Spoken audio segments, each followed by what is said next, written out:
Several big-name running backs were not rewarded before today's trade deadline, including Saquon Barkley and Josh Jacobs. Tony Pollard, he also did not get a long-term deal as he was tagged earlier this off season. Joe Mixon even took a pay cut. Well, get this. Here's Saquon Barkley's tweet. After not receiving the tag, he simply said, "It is what it is." But then, in really even more shocking fashion, Jonathan Taylor, remember, Jonathan Taylor led the league in rushing his sophomore year in football just a couple years back. He took to Twitter, and he even said himself, "What?" Now, that tweet we will show you all later on in the show. But long story short, it has been chaotic with running backs. Will, I'm excited to have this conversation with both of you all. But what's so fascinating, Slick, is Joe Mixon, 50 touchdowns since 2018. I believe that's 13 more than Saquon Barkley, maybe 9 or 8 more than Saquon Barkley. It's more than Saquon. He has more rushing yards than Saquon, more total yards than Saquon in these last several years. He had to take a pay cut. Was supposed to make roughly $10 million this year. He's going to make about 5, a little more than 5. Same thing with next year. He took a $4 million pay cut in each of the next 2 years, and he's a baller. Josh Jacobs led the league in rushing, America. He led the league in rushing last year, over 1,600 yards, and the Raiders were only going to give him a one-year deal. Saquon Barkley, 2,000-yard season his rookie year. He had 1,500 more than that last year all-purpose, and the Giants were only going to give him a one-year deal. Is the demise of running backs, we're quite literally watching the NFL pendulum swing before our eyes. Is the demise of running backs fair? It's too bad we don't have Joy here because she loves the word fair, right? Nothing is fair in life. I hope you're having a good time, Joy. Look like you are. Yes, it's fair because it's the evolution of the sport. And when it's evolution of business in every way, we've seen the same thing with NBA centers. Like, you have to have an NBA center, but if you overpay for an NBA center or you overvalue, it's going to cost you in other ways. In the business of journalism, beat writers, you have to have a beat writer for a team, but their value, they've been devalued now because people can see highlights. There's a multitude of ways to get that information, so they don't have the same standing. And that's what we're seeing with running backs. The game has become a passing game. The rules have been shifted to benefit the passing game. And winning is resulting as a result of the passing game. And so you're going to put your money ultimately where it gets you closer to winning. And running backs are an essential part of that, but they're not the essential part that they once were. But if I'm listening to that, and I'm at home and I'm a viewer, I'm asking myself, Josh Jacobs was the only thing that got the Raiders, who benched Derek Carr, by the way, during the season, that got them close to winning. Saquon Barkley, along with Daniel Jones having a much better season, Saquon Barkley is what gets the Giants closer to winning. How can you tell me that I'm going to pay those who get me closest to winning, but those guys got me close to winning and didn't get long-term deals? Well, but how close to winning did they get them? There's a reason that Joe Mixon is looking at the Bengals and saying, hey, I want to be part of this. I understand my place in this sphere, but we're really winning. We're going to postseason. And there's all sorts of benefits to being on a team that goes to the postseason or goes deep or has that brand, that name brand recognition, both locally and nationally. So there is that value. But the other part here is they're not losing them, right? They have the ability to keep them at the price that they want. So why should I invest in you any further than this year? Because the other part is, we've seen that running backs can be interchangeable. And you guys know, like, at that position, you take more physical punishment, you lose just a quarter step, a half step, and you're a completely different running back. Yeah, it's in terms of the fairness, it's hard to say what's fair, right? And I feel like, if we want to be honest, everyone's underpaid based on, if we look at pro sports also in general. True. So it's just not fair in general. But it's supply and demand. It's what do you need at the time? Will you willing to pay for it? And in terms of these running backs, we mentioned earlier, it's been like that for decades. I mean, Barry Sanders was struggling to get a contract. Eddie George went through issues trying to get a contract, trying to get paid because he is a running back.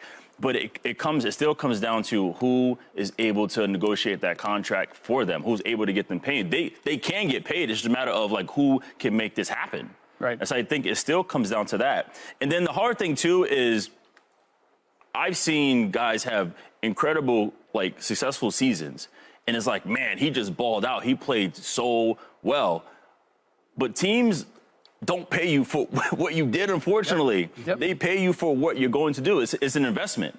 And so that's what makes it really difficult, especially looking at the Josh Jacobs situation. Like, he was the guy. He was the heart and soul for that team in terms of production. And for him not to be in a situation right now to get paid, that's where I can see, okay, in his case, it is not fair. Yeah. You know what?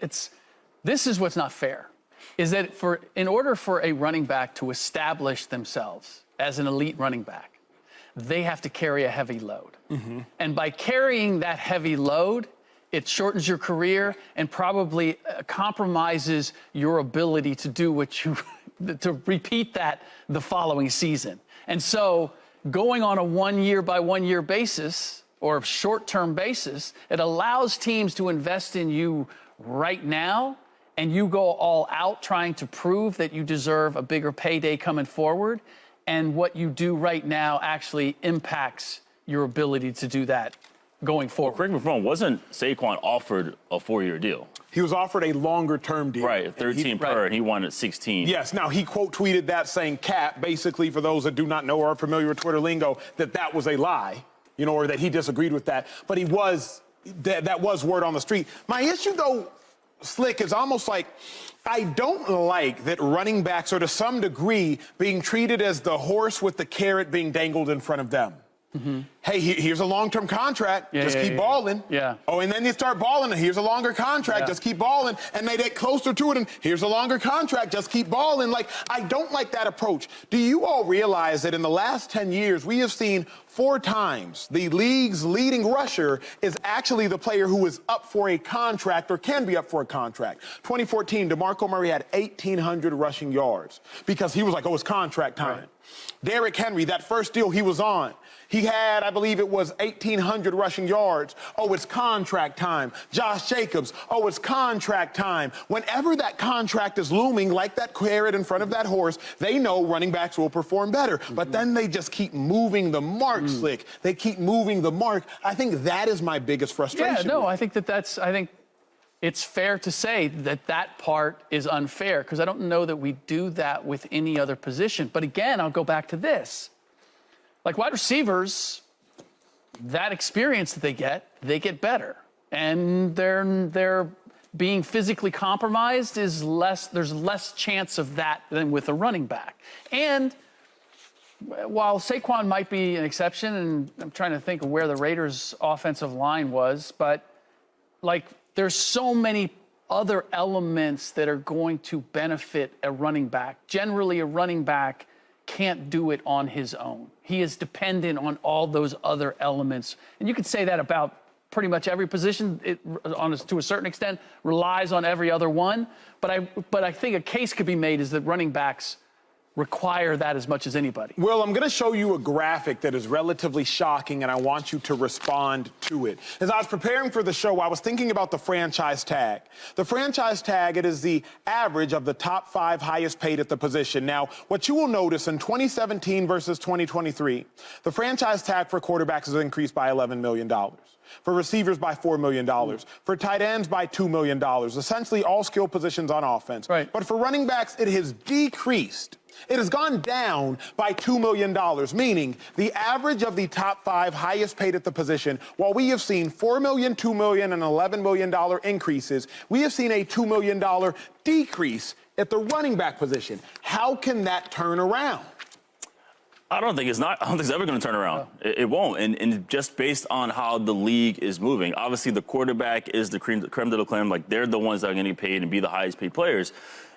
Tight ends now are now more dynamic. They are an integral part of the offense. So you're getting more guys who they're just not putting their hand in the dirt and blocking. They're going out and lining up outside wide.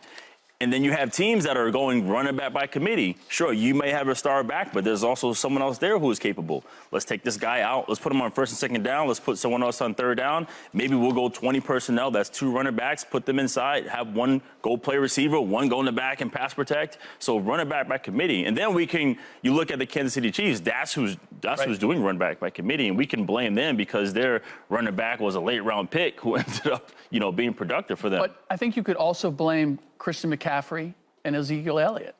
Those are two running backs who got paid.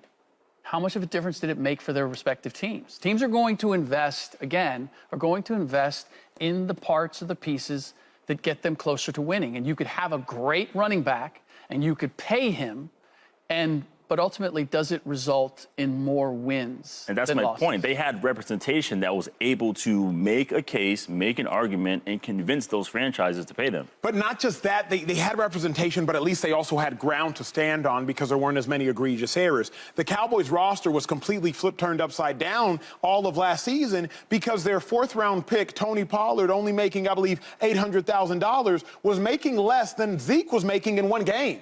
Like, Pollard's whole season was, I believe, less money than Zeke was making every 6 quarters. Right. And Zeke was not half the player that Tony Pollard was. So now if you're the Cowboys, you're saying to yourself, Tony, we're franchise tagging you, right, and don't even fix your lips to ask for more money because we've already made this mistake before. It's fascinating. I agree with Will. I don't know that it will change anytime soon because there are running backs by committee. Subscribe here to get the latest from Speak, and go watch a few segments from our other shows on FS1.